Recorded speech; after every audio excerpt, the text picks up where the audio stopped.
Olá, eu sou o professor Adriano Figueiredo e vamos continuar com as nossas aulas de Economia Regional e Urbana. Hoje nós vamos falar sobre uma parte da teoria de localização clássica que está associada a Alfred Weber.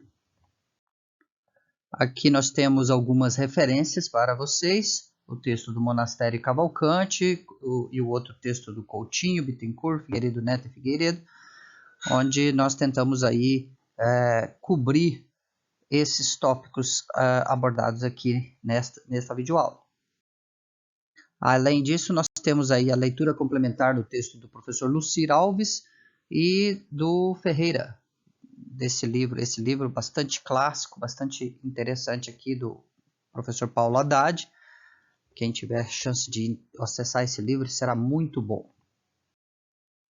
Então, como nós já falamos anteriormente, falamos sobre o von Thunen, né, sobre a parte da localização clássica associada principalmente ao meio agrícola, ao meio rural, né? E dentro desta vertente que nós estamos seguindo no momento, nós vamos falar agora sobre o Alfred Weber, onde a publicação dele de 1909 trabalhou a localização das indústrias.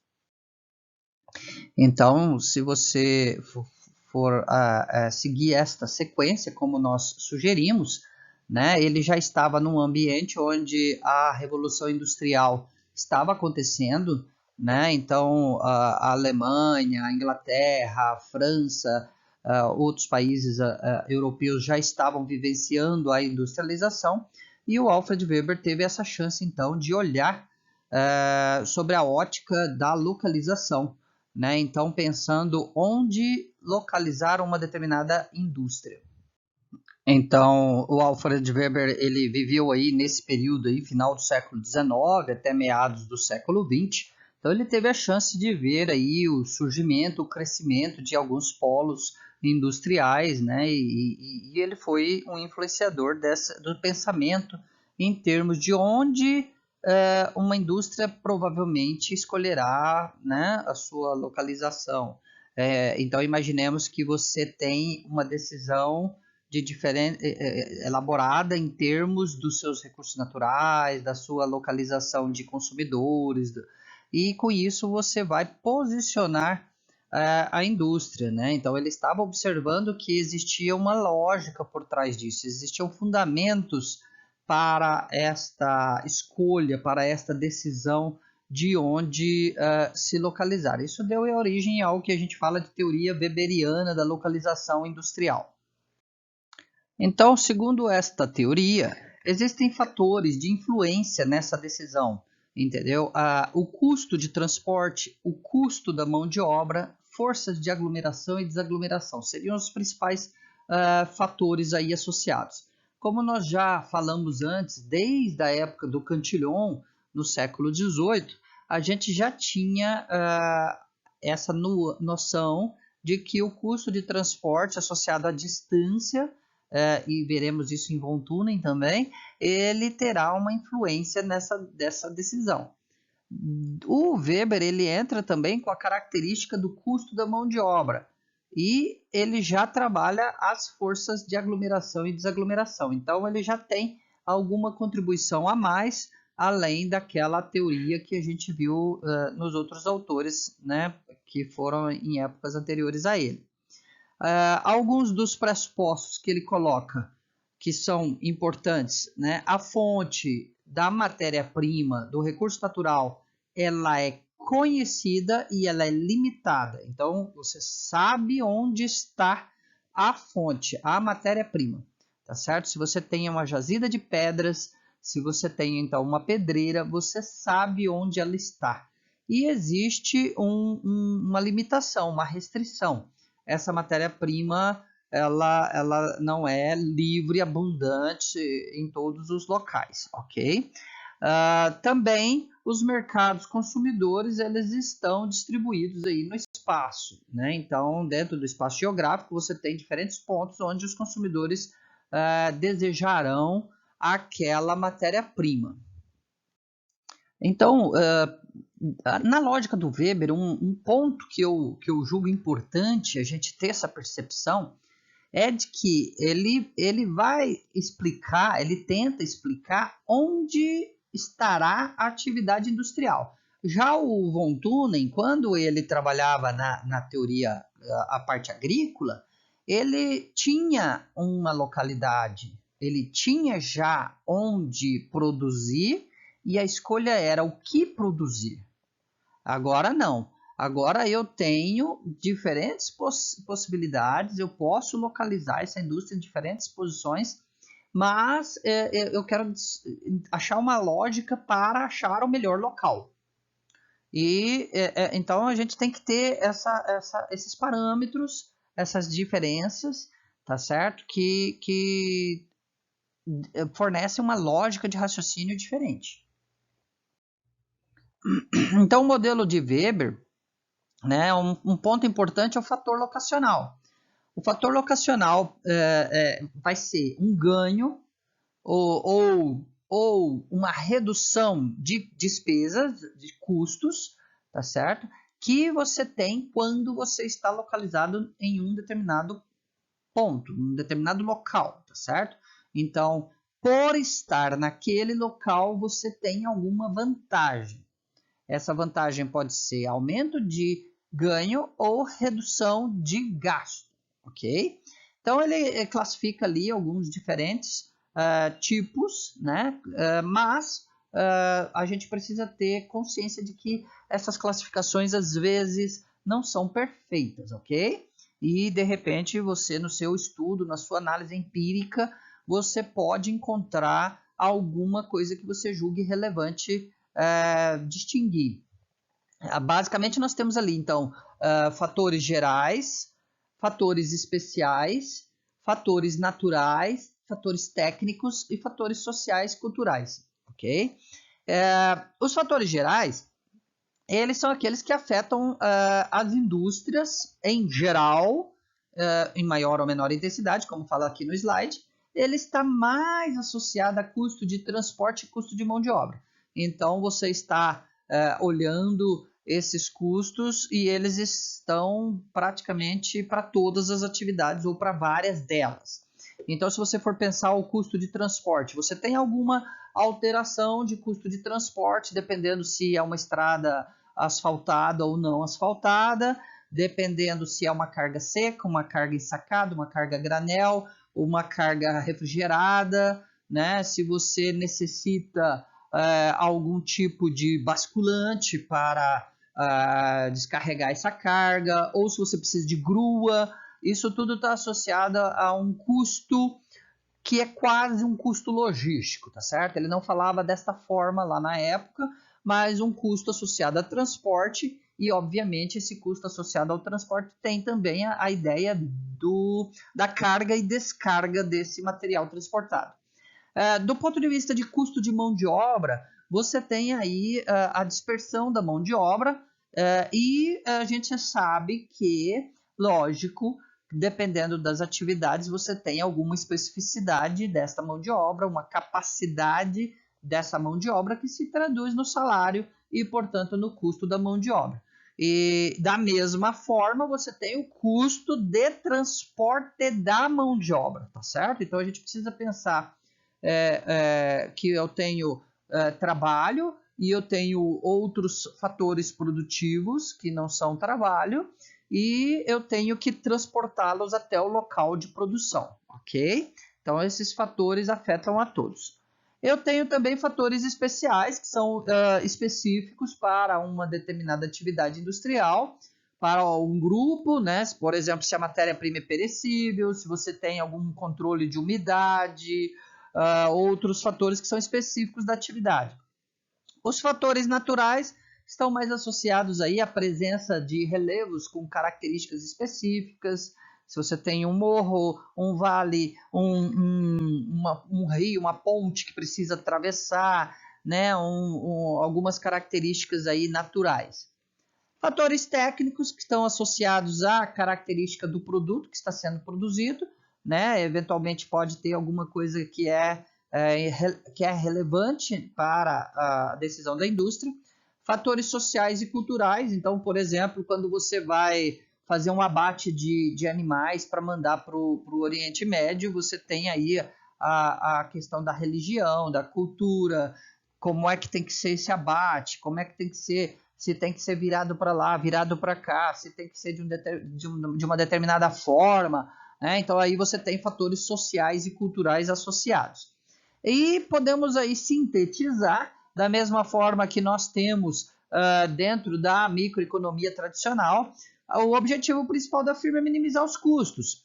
Então você quer identificar qual local que vai reduzir esse meu custo de operação, ok? Bom, nesse slide nós falamos um pouco sobre uma lógica que o Weber trabalha, que é a escolha deste local conforme a orientação que se dá. Então ele tem a orientação que a gente chama de orientação pelo transporte, a orientação pela mão de obra e depois nós veremos o que a gente fala de orientação total, que é o que vai acontecer na prática, tá, ok? Mas então veja, a ideia é, vamos achar o local onde o custo total de transporte é mínimo. Custo total de transporte, por que custo total de transporte? Porque você tem que transportar todos os fatores produtivos. Então você tem que transportar a matéria-prima, você tem que transportar a mão de obra. Isto vai até o local de produção, faz-se o produto e depois você precisa novamente transportar esse produto até o consumidor. Então você tem vários transportes aí associados, tá certo? Então, dentro desse transporte todo, você tem uma coisa importante que é o peso físico do produto. Ou seja, você tem um produto, X toneladas deste produto. Esta é uma variável importante. Quanto de produto você está transportando e conforme a densidade desse produto, isso vai representar um custo diferenciado. Então, uma coisa é eu transportar uma carreta de pluma de algodão, outra coisa é eu transportar uma carreta de ferro, tá certo? Ou de madeira e tal. Então, as densidades são diferentes. E a distância também vai afetar este custo de transporte. Então, o Weber vai introduzir um conceito que ele chama de triângulo locacional, onde você tem diferentes posições, diferentes coordenadas geográficas, podemos assim dizer, para os pontos onde estão a matéria-prima e onde vai ser efetivamente industrializado, feito o produto. Vamos assumir aqui por hora que o custo de produção é idêntico em todas as localidades. Bom, isso vamos imaginar em algumas indústrias isso pode ser bastante sensato, né? O custo de você produzir farelo de soja provavelmente é muito similar do ponto de vista de operação uma indústria que está em Rondonópolis, em Mato Grosso, ou que está lá em Cascavel ou em Maringá, no Paraná. Então, essa indústria produzir o farelo de soja, provavelmente a tecnologia é meio parecida. Esse processo de transformação da soja em outro subproduto provavelmente terá o mesmo custo. E a forma técnica, né, os procedimentos técnicos provavelmente são muito semelhantes, inclusive se você estiver na Argentina ou em outro local, porque vamos imaginar a indústria de esmagamento de soja, ela é feita por multinacionais, essas multinacionais provavelmente usam tecnologias similares nos diferentes locais onde ela tem planta, onde ela tem fábrica, né, e então o custo de produção, a gente assumir que esse custo de produção seja idêntico em todas as localidades, então você chega com a soja em grão na esmagadora, faz o processamento dessa soja em grão e ela sai, vamos imaginar que sai do final, o produto final daquela indústria seja o óleo de soja. Essa transformação, desde soja em grão, esmagou, fez o farelo, extraiu o óleo e tal, invasou até chegar no óleo que está saindo, né, o produto ali daquela indústria, você não está errando muito se você assumir um custo de produção parecido em todas as localidades. A pressuposição do Weber naquela época é que o custo de produção é idêntico e que, portanto, as diferenças de custos estarão associadas a transporte apenas, ou seja, levar a matéria-prima e os demais fatores produtivos até a indústria, associar aos demais fatores, produzir e depois o transporte para levar o produto ao consumidor final. Bom, a matéria-prima, para ele, elas são encontradas em todas as partes com os mesmos custos. Então, é uma pressuposição do modelo, tá ok?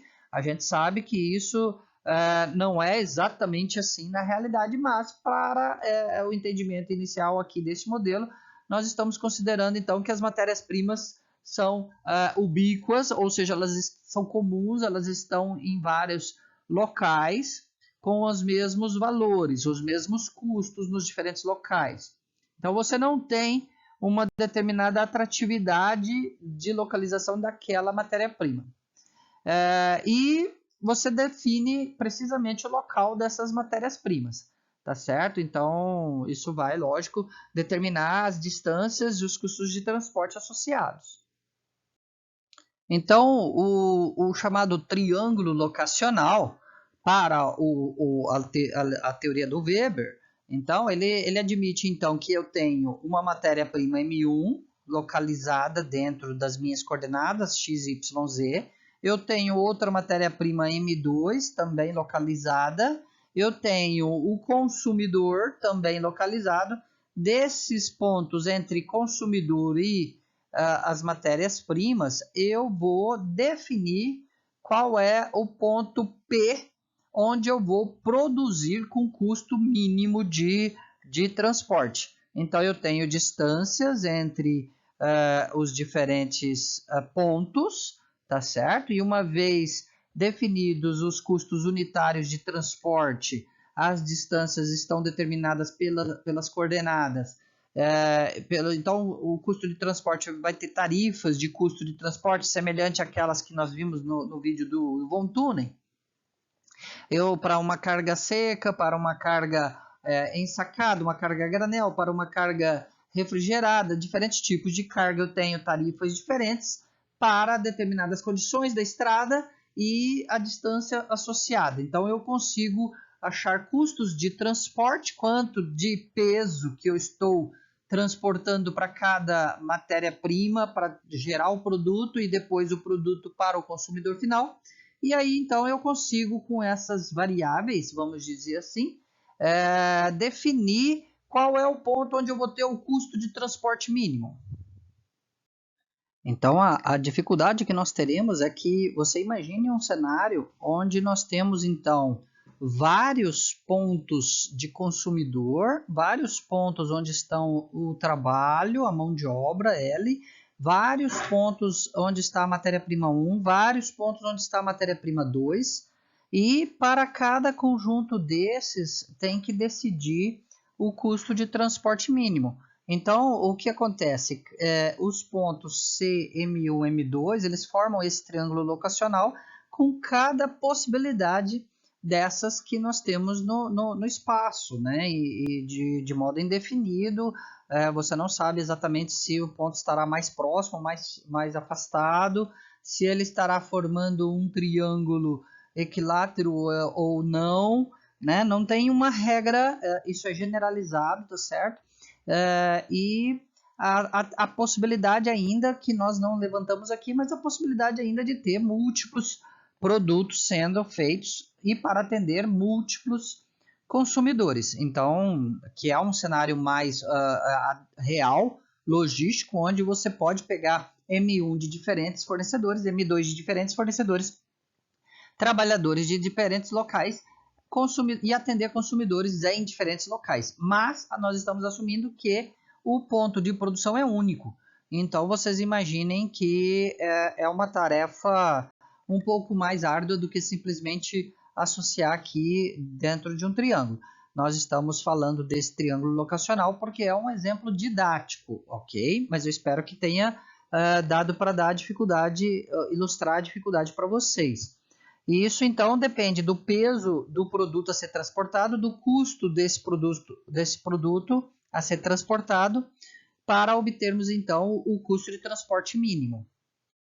Então, nessa representação aqui da localização industrial, a gente tem para cada um dos pontos, então matéria-prima, 1, 2, consumidor, para cada ponto desse eu tenho um determinado círculo que vai me dar essa relação do custo mínimo de transporte que estará na interseção desses círculos. Então, provavelmente a indústria preferirá trabalhar aqui neste ponto, né? Então, se vocês observarem, eu consigo construir o triângulo locacional dos centros desses círculos e provavelmente a indústria escolherá esta posição onde fica plausível para todos os itens.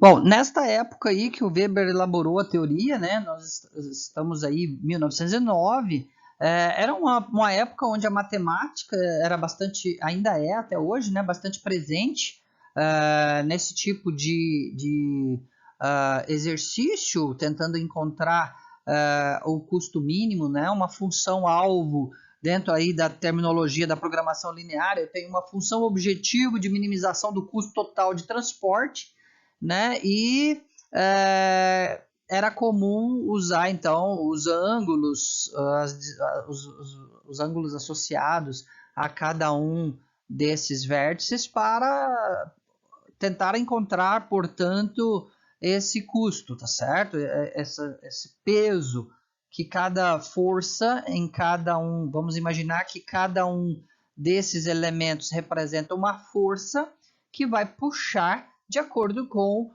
o peso dentro do processo. Então, você imagine, eu estou olhando o custo de transporte total, de reunir, vamos acostumar com essas palavras, o custo de reunião dos fatores produtivos num determinado local, produz, e depois eu tenho que distribuir esse produto. Eu estou assumindo que é um produto, mas poderiam ser vários produtos também, né? Então, o que dificulta um pouquinho mais. Mas então eu vou ter uma otimização e se eu tiver muitos consumidores, talvez o custo de transporte para os consumidores é que vai ser o mais importante. Se eu tiver um produto cujo custo de transporte, imagine um minério de ferro, o custo de transporte é mais elevado, então talvez ele vai requisitar que eu produza aqui próximo. Então uma coisa é eu produzir aço, já é um produto que já pegou o minério, já processou, já fizemos as chapas de aço, já fizemos as vigas de aço. Isso é uma coisa.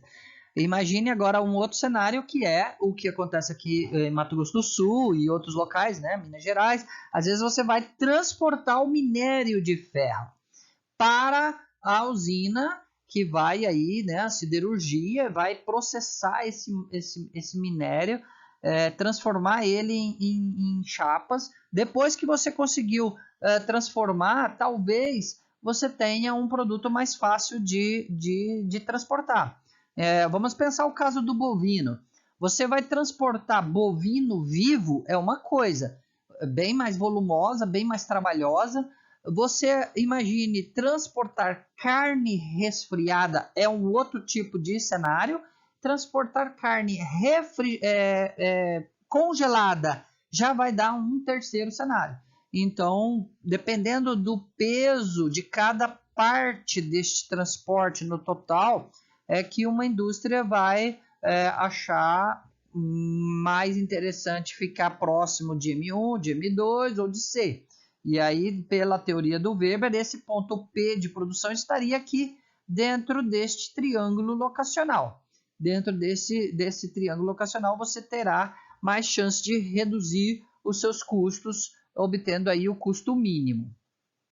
Bom, então se você considerar esse triângulo locacional, essas distâncias, esses ângulos, que vão como forças, né, puxar para um lado ou para o outro, você tem como deduzir algebricamente.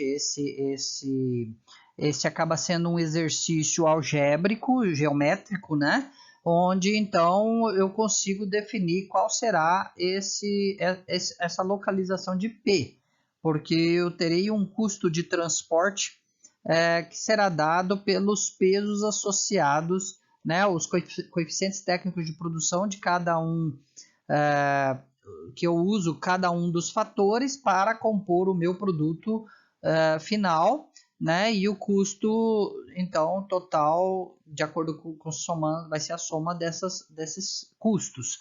O custo da matéria-prima, né, até o local de produção, o custo associado à distribuição para o mercado, então isso vai compor o meu custo total.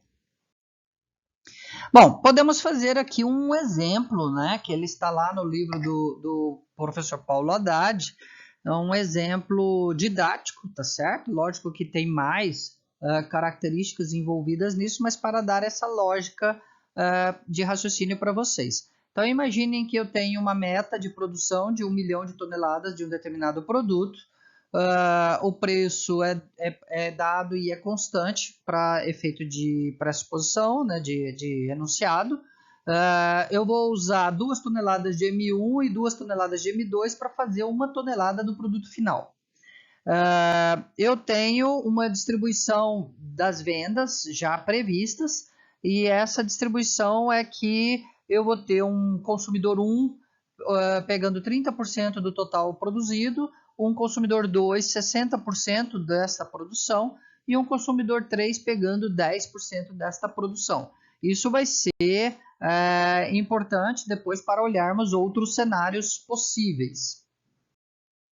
Então, seja esse nosso cenário, nós temos aqui então os nossos mercados, tá certo? M1, M2, C1, C2, C3, A e B, esses aqui são os nossos caminhos, ok? A primeira etapa é verificar a possibilidade de localização nos diferentes locais. Então, primeiro eu quero ver se ele pode estar na matéria-prima M1 ou M2. Então, esse é o primeiro passo. Depois nós vamos olhar se ele pode estar localizado em algum dos mercados consumidores, C1, C2 e C3. Depois nós podemos olhar os entroncamentos das redes, então os pontos A e B, que são sempre alternativas possíveis. Então vamos imaginar, isso é razoável? É razoável. Um deles eu vou estar perto da matéria-prima e com isso estou reduzindo o custo de transporte da matéria-prima. O meu P eu estarei colocando ele exatamente em M1, M2. No outro cenário, mercado consumidor. Então, eu vou pôr perto do mercado consumidor. É uma outra abordagem. Eu vou ter que transportar a matéria-prima até aquele local, produzo e ali ele já está pronto para ser entregue. A outra possibilidade são os entroncamentos. Eu não estou nem perto de um nem perto do outro. Vamos lembrar que nós estamos com um exercício didático estático. Eu estou considerando as situações estáveis no tempo, e estas situações sabemos que podem ser alteradas, ok? Então, vamos adicionar agora mais um pouco de complicação. O ponto A é excluído porque não tem água. Fica difícil produzir onde não tem água, você vai ter que ficar transportando água, então eu estou excluindo porque não tem água. O ponto C1 nós estamos excluindo por falta de energia. É uma escolha nossa, tá certo? Do exercício. Nós estamos adotando essas possibilidades aqui para o exercício. Depois nós podemos flexibilizar isso aí e tentar ver o que pode acontecer, tá certo?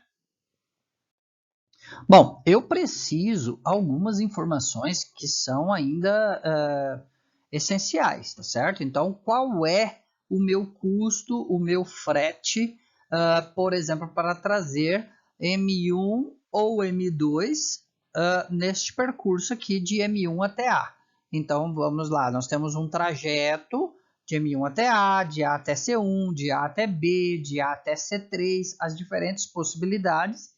Eu tenho aqui uma pressuposição de que o M1 e o M2 são cargas do mesmo tipo, tá certo? Eu não estou falando que um é a granel, o outro é combustível ou refrigerado ou algo parecido, senão eu teria que ter aqui uma outra coluna separando, discriminando o frete dos diferentes tipos de matérias-primas. Estou assumindo que nesse percurso, para transportar 1 tonelada de M1, eu gasto 110. Para transportar 1 tonelada de M2 nesse percurso, gasto 110 também. Para transportar 1 tonelada do produto final, eu gasto 310. Então, por alguma característica própria desses itens a serem transportados, eu tenho diferentes custos nos diferentes percursos, tá certo? A regra geral, minimizar os custos de transporte, tá certo? Então, eu preciso levantar, eu preciso coletar esses fretes de transportes, tá certo? Fazendo uma tabelinha deste tipo para poder fazer a minha operacionalização. Bom, para ilustrar aqui este custo, então, como nós calculamos isso, vamos assumir aqui um exemplo rápido, tá? Para como é que nós compomos esta tabelinha, tá certo? Então, nós vamos assumir, por exemplo, que o nosso local seja o M1 e eu tenho, então, que trazer as matérias-primas para este M1, tá ok? Bom, então para ilustrar isso, esse custo de reunião para vocês, eu peguei aqui uma planilha do Excel, onde eu tenho aqui o enunciado, e nós temos essa tabela dos fretes para cada um dos percursos. Então, o que nós estamos considerando aqui? Vamos colocar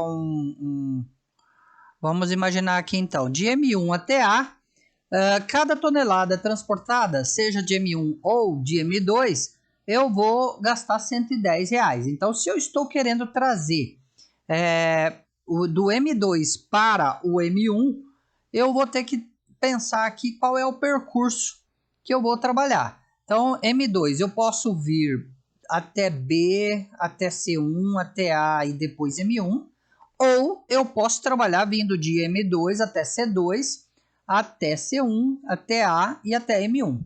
Ok? Então eu tenho que pensar quanto eu vou gastar para esse transporte. Vamos lembrar que se eu estiver assumindo que a minha empresa será no local M1, então eu não tenho que trazer M1 para M1, ele já está no local. Se eu preciso 2 toneladas de M1, 2 toneladas de M2 para cada tonelada do produto final, então eu vou ter que trazer 2 toneladas de M2 até chegar em M1, perfeito? Da mesma forma, M1 eu vou usar 2 toneladas, mas ele já está no local. Então aqui eu somo essas 2 toneladas de cada um e produzo e depois eu vou distribuir. Então vamos lá, vamos ver como que acontece isso. Então vamos imaginar que eu estou aqui querendo reunir a minha produção em M1, tá certo? Então eu vou pegar M2 e vou trazer para M1 quais serão os caminhos, né? Então aqui eu posso pegar, como eu tenho aqui, ó, né? Aqui está igual o do slide, do M2 até C2. Então vamos lá, ó, do M2 até C2, esse é um caminho. Se eu olhar aqui na minha tabela, do M2 até C2, para cada tonelada eu gasto 410. Do C2 até o C1, eu vou ter mais C2 até C1, 290. Então eu vou marcando. C1 até A, 230, que é a mesma coisa aqui, tanto faz eu ir de C1 para A ou de A para C1, 230. Ok? Então eu estou vindo aqui, vim até aqui, até o A, e do A até o M1, 110. Ok? Então com essa soma eu tenho 1.040 unidades de moeda para 1 tonelada. Eu preciso colocar 2 toneladas de M2, então eu vou ter que gastar 2.080. O M1 já está aqui, então eu não preciso preocupar com isso. Então eu vou preparando esta conta, tá certo? Mas eu tenho um segundo trajeto. Eu posso vir do M2 para o B, do B para o C1, C1A e AM1. Neste caso, do M2 a B, eu tenho 410. Já está aqui, ó. M2 a B, 410. Do B ao A, 650. Eu posso vir direto aqui, ó, do B ao A, 650. Se eu fizer B a C1 e depois do C1 até o A, vai sair mais caro, vai sair 660, ok? Então, eu pego esse mais barato, do B ao A. Do A ao M1, mais 110. Neste caso, daria 1.170, portanto, este caminho aqui é mais caro do que este outro. Eu vou preferir o caminho mais barato. Então, eu vou pegar esse 2.080 e vou colocar aqui na minha tabelinha do custo de reunião. A mesma coisa vai acontecer se eu precisar reunir em C2. Então, do M2 para o C2, eu vou gastar do M2 para o C2 410. Então, podemos colocar aqui, ó, 410. Do M2, C2. Do C2, C1, qual seria esse trecho? Eu preciso trazer o M1 até aqui, tá certo? Do M1 eu preciso trazer em C2. Então, eu teria do C2 a C1, 290. Eu teria que trazer do M1 até o A e do A até o C1. Então, vamos lá. Do A ao C1, 230. Do A ao C1, 230. E do M1 ao A, 110. Então, M1 ao A, 110. Essa parte aqui corresponde a trazer o M1 até o C2. Essa outra parte aqui, o M2 até o C2, pelo menor caminho, tá certo? Por alguma razão, esse trecho aqui é bem caro, né? Por alguma razão, tá certo? Se eu fosse do M2 vindo ao B e do B ao C1, do C1 ao C2 ficaria mais caro. Tá. Esse total, então eu posso fazer aqui a soma, esse total para 1 tonelada de M2 e 1 tonelada de M1. Multiplicado por 2, então eu vou ter 2.080 unidades de moeda para reunir em C2, tá certo? Então, aqui eu tenho a conta para 2 toneladas de M2, seria 2 vezes isso, e para 2 toneladas de M1. E se vocês forem... então, se vocês fizerem isso para cada uma dessas possibilidades, a gente tem aqui a tabelinha feita. Vejam que aqui neste caso eu pus C1 também, porque depois eu vou explorar a possibilidade do C1 colocar água, colocar energia, né? Colocar energia elétrica, que a gente falou antes que não teria a energia elétrica.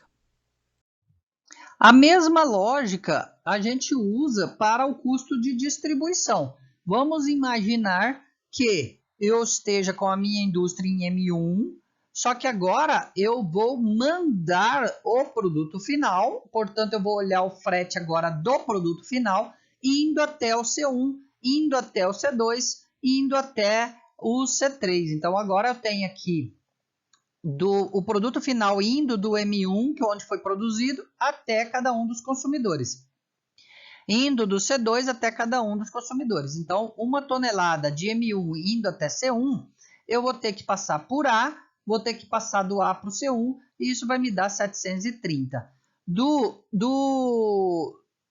M1 até o C2, eu vou passar por A, vou passar por C1, e de C1 a C2, então eu vou ter 1.270. E assim eu vou ter o custo unitário de cada um desses pontos indo para cada um dos consumidores. Bom, então agora eu tenho que juntar as duas coisas. O custo de reunião com o custo de distribuição, e isso então para cada ponto. Então, se eu estiver trabalhando em M1, se a minha fábrica for em M1, eu tenho para cada tonelada produzida a ser transportada para C1 eu tenho esse custo, para cada tonelada a ser transportada para C2 eu tenho esse custo, e para C3 4.100. Então, ou seja, eu tenho o custo de uma tonelada de produto colocado no consumidor final, ok? E esse custo, então, colocado a preço, né, ao custo colocado no consumidor final para localização M1. Reuni os produtos, eu reuni as 2 toneladas de M1, 2 toneladas de M2, produzi 1 tonelada de produto, coloquei 1 tonelada de produto em cada um desses centros consumidores. Então, veja bem, vamos considerar M1. Eu vou precisar, para reunir em M1, um custo de 2.080. Para produzir e distribuir para C1, para cada tonelada, eu preciso de 730. Então, veja, 2.080 com mais 1 tonelada que vai aqui para C1, 730. Então, eu vou chegar agora nesta conta, 2.810. Então, quem é 2.810? 2.810 vai ser 730 mais 2.080. Então, aqui, ó, 730 mais 2.080. Então, 2.810. Então, com isso, eu consigo fechar essa conta aqui do custo total de transporte, tá certo? Para localização M1. Faço a mesma coisa para localização C2. Então, para localização C2, eu gasto 540 com mais 2.080. Então, 2.080 mais esse 540. Opa! 2.080 mais esse 540. Ele não está aceitando a minha conta. Vamos lá. Mais 540. Eu vou ter que colocar aqui um sinalzinho de igual. 2.620. Então, eu vou compondo para cada um desses itens, tá certo? O meu custo total de transporte. Acontece que nós teremos uma ponderação. Eu vou mandar parte da minha produção, 30% da minha produção para C1. Eu vou mandar 60% para C2 e eu vou mandar 10% para C3. Então, qual vai ser o meu custo total ponderado? Então, o meu custo total ponderado vai ser 0,3 vezes 2.810 mais 0,6 vezes 3.350 mais 0,10 vezes 4.100, tá certo? Então, com isso, a gente consegue fechar aqui 3.263, que é o meu custo se eu estiver trabalhando em M1.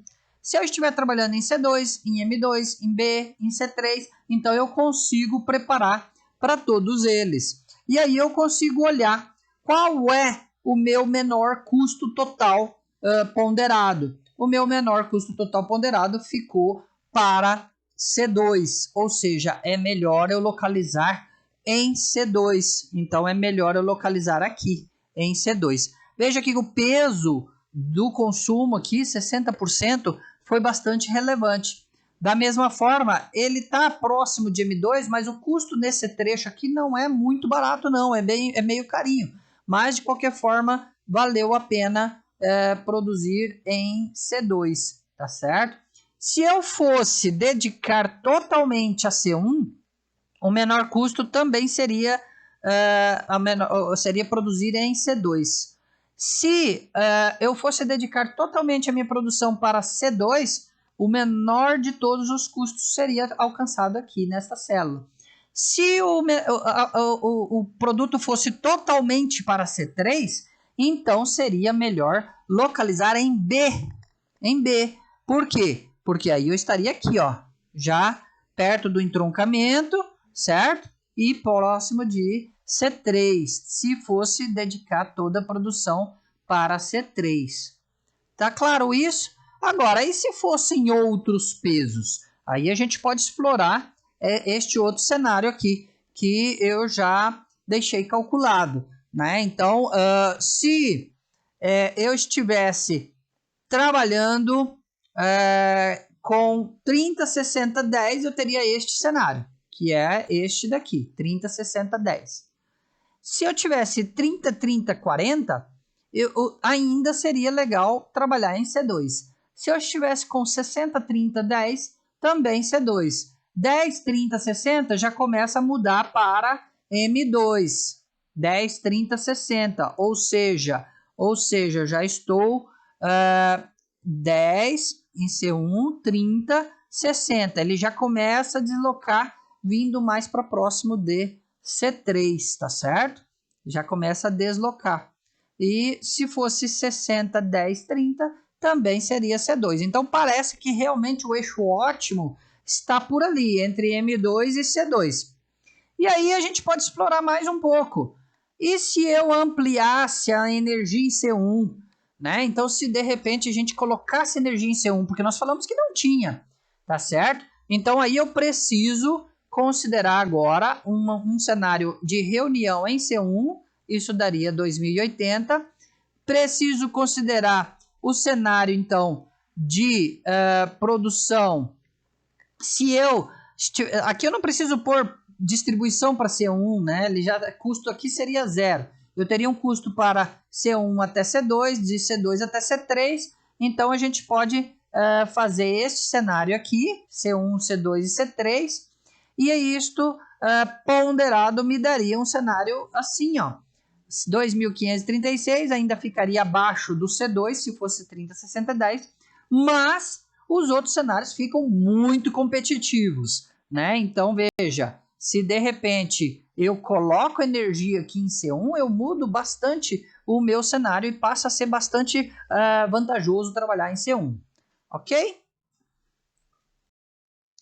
Bom, se vocês gostaram desse vídeo até aqui, nós vamos continuar ainda falando mais sobre a localização de Weber, o modelo de Moses, e vamos colocar mais e mais vídeos e materiais em português, livros gratuitos para vocês. Se vocês gostaram, quiserem ajudar, buy me a coffee.